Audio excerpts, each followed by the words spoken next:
Imagine waking up at 2 a.m., not in the comfort of your own bed, but in a cold stone chamber within the Tower of London. You know that in just a few hours, the sun will rise, and it will be the last sunrise you ever see. Today is the 19th of May, 1536, a day when English history was stained fresh red, a day when a ruthless king decided to behead the wife for whom he had once torn Europe apart to marry. Welcome back to Royal Crime Files. Today, we are not talking about lavish banquets or glittering gowns. We are counting down the final minutes of Anne Boleyn, the first woman in English history to be executed by her own husband. Was it justice, or was it legalized murder? Buckle up, because this journey will take you straight into a living hell. The clock strikes 2 a.m. The Tower of London is plunged into darkness, save for the Queen's apartments. No one can sleep. How can you close your eyes when you know the executioner is waiting? The air in the room is stifling, thick with fear. Yet, strangely, laughter is heard. Anne Boleyn is laughing. She is joking with her ladies about her little neck and how the executioner will have an easy job severing it. Sir William Kingston, the constable of the Tower, shuddered as he recorded in his diary, "I have seen many men and also women executed, but to my knowledge, this lady has much joy and pleasure in death. Was she mad? Or was this the liberation of a human being who had endured too much betrayal?" Anne's mind was oscillating violently between a desperate hope for a last-minute pardon and the naked truth that she was about to die. She laughed so she wouldn't scream. She laughed at the irony of fate and at the cruelty of the man she had sacrificed everything to love. 4A. Anne kneels before her chaplain and makes her final confession. She swears on the body of Christ that she is innocent.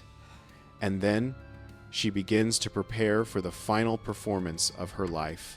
For a queen, death is a political ritual, and her costume is her language. Anne chooses a crimson kirtle, a red underdress. In the Catholic faith, red is the color of blood, the color of martyrdom. Over this, she dons a robe of dark gray or black damask, trimmed with fur, with a low, square neckline exposing her slender neck. A long white cape flows from her shoulders. Anne is not dressing for pity. She is dressing for dignity. She wants the world to remember her as a queen, not a sinner. She is sending a silent but steel-hard message to Henry and the crowd waiting outside. "You may kill me, but you cannot strip me of my honor."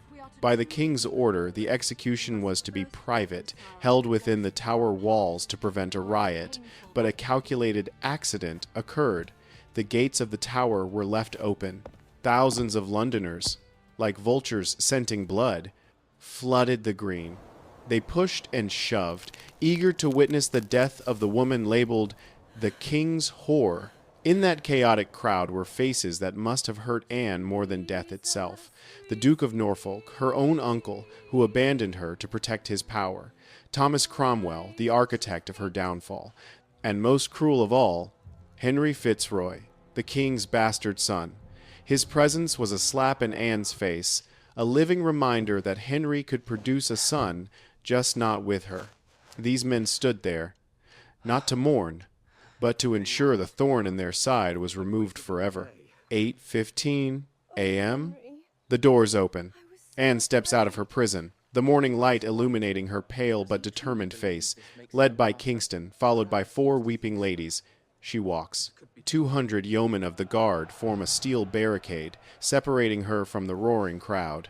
Anne walks tall, her head high, but her eyes dart around constantly. What is she looking for? A rider, a scroll with the royal seal. Until these very last steps, Anne's heart still harbored a fragile hope that Henry would change his mind, that the passionate love of the past would save her. But no one came. There was only the deadly silence of the black-draped scaffold and the shadow of the executioner waiting. Her hope was extinguished, replaced by the cold steel of the sword. Anne mounts the scaffold. She sees the executioner, but she doesn't see the weapon. Henry VIII had granted a mercy death by the sword, French style, instead of the clumsy axe used for common traders. The executioner, An expert hired from Saint Omer, France, had hidden his razor-sharp sword under the straw to avoid panicking her. Anne asks permission to speak. The crowd holds its breath. They expect her to curse the king, to cause a scandal. But she does not. Anne smiles a sad, weary smile and says, "Good Christian people, I am come hither to die, for according to the law, and by the law, I am judged to die. I pray God save the king. For a gentler nor a more merciful prince was there never." Why? Why praise or kill her? It was Anne's ultimate intelligence. She knew that if she angered Henry in her final moments, her daughter, Princess Elizabeth, would suffer the consequences. She accepted death in feigned submission to protect her last drop of blood. It was the greatest sacrifice of a mother. A brilliant political move, even at death's door. The destined moment has arrived. The French executioner takes off his shoes to walk silently. Anne kneels. She removes her headdress, revealing her long, dark hair. A trembling lady in waiting ties a blindfold over her eyes.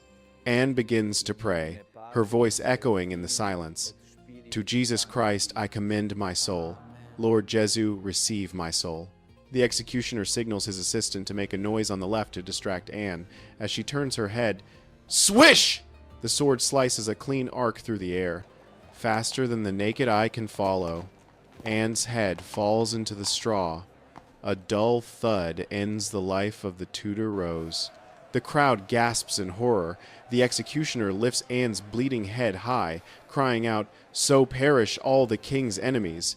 But then, a terrifying sight occurred. Witnesses swore that Anne's eyes were still wide open, staring at the crowd, and her lips were still moving in prayer for a few seconds after being severed. Science calls this a nervous reflex. But to the superstitious Tudor people, it was a supernatural phenomenon, a silent accusation from the other side. Blood still dripped from the severed neck, soaking the white linen cloth. Her ladies burst into wails, rushing to cradle her headless body, refusing to let any man touch her. It was a scene of utter tragedy and haunting sorrow.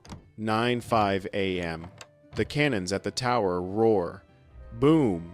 The sound echoes all the way to Whitehall Palace. Henry VIII hears it. Does he cry? No. Does he regret? Absolutely not. He stands up, dressed in white, a symbol of joy at the time, boards his royal barge, and heads straight to Chelsea, where Jane Seymour is waiting. He is free. Henry's cruelty lay not just in the sword, but in his chilling indifference to the death of the woman he once slept beside. While Anne's blood was barely dry, Henry was preparing for his next wedding, which took place just 11 days later. A humiliation beyond words. Back at the scaffold, Anne's body is abandoned, and this is the most heartbreaking detail. No one had prepared a coffin for her. Not one person. Thomas Cromwell and Henry wanted to erase her so quickly, they forgot the basic rites of burial. Or perhaps Kingston himself didn't believe the king would actually go through with it. Her ladies had to rummage through the armory and found an old arrow chest made of elm. It was too short. They had to force the queen's body inside, placing her head wrapped in a white cloth beside her feet. Anne Boleyn, the woman who once shook all of Europe, now lay cramped in a box meant for discarded weapons. She was buried hastily beneath the floor of the chapel of St. Peter ad Vincula, next to her brother George. Henry thought he had won. He killed Anne, erased her name from history. But he was wrong. He could never have guessed that Anne's useless daughter Elizabeth would grow up to become the greatest monarch in English history. Elizabeth I spent her glorious reign vindicating her mother, and every year on May 19th, mysterious red roses still appear on Anne's grave. The world has never forgotten her. Within weeks of her death, ballads were circulating, portraying her as a wronged heroine. She died a traitor, but lives on as a legend. The story of Anne Boleyn's final day is a bloody testament to the brutality of power and the fickle heart of a tyrant. She was a victim, but she was also a warrior who fought until her very last breath to protect her dignity and her daughter.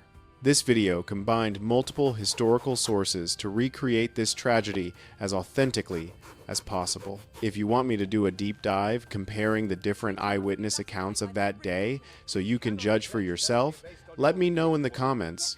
What do you think of Anne's End? Share your thoughts. Don't forget to like, share, and subscribe to support more high-quality dark history content. Thank you for watching, and I'll see you in the shadows of the past. And so he vanished into the fog, leaving behind only whispers and the cold